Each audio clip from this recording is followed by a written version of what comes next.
Ranking the top 10 strongest One Piece characters of all time. Part 2. Okay, so we know from my previous vid, the rankings so far are Rayleigh at 13, St. Fingerland Garling at 12, Sengoku at 11, Shanks at 10, Akainu at 9, Blackbeard at 8, and then Kaido and Garp at 7 and 6. And now, the top 5 have been decided. Starting at 5, we have Gol D. Roger, the man that conquered the Grand Line. Roger is a master at all forms of haki and is also an extremely strong swordsman. And he is the man that defeated Rox D. Xebec and is said to be equal to Whitebeard. And now at 4, we have none other than the strongest man in the world, Whitebeard.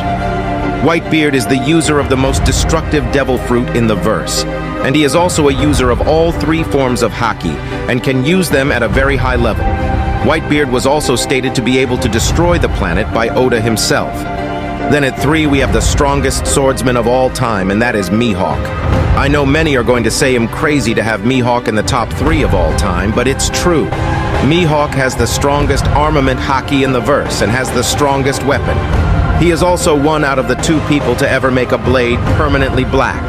At 2, we have the most powerful pirate ever, a man that almost conquered the world, Rox D. Xebec. Rox D. Xebec had the strongest crew known to man. This alone makes Rox the strongest pirate ever. He had Whitebeard, Shiki, Big Mom, and Kaido all on his crew, which we know 3 of those 4 became Yonkos.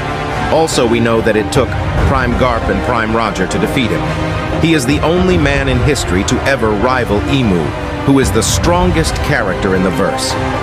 Imu has been in control of the world for over 800 years. She also has the power of the devil itself, as seen in chapter 1085 when she attacks King Cobra.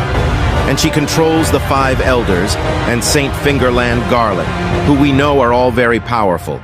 So what do you think? Who would you change and who would you keep?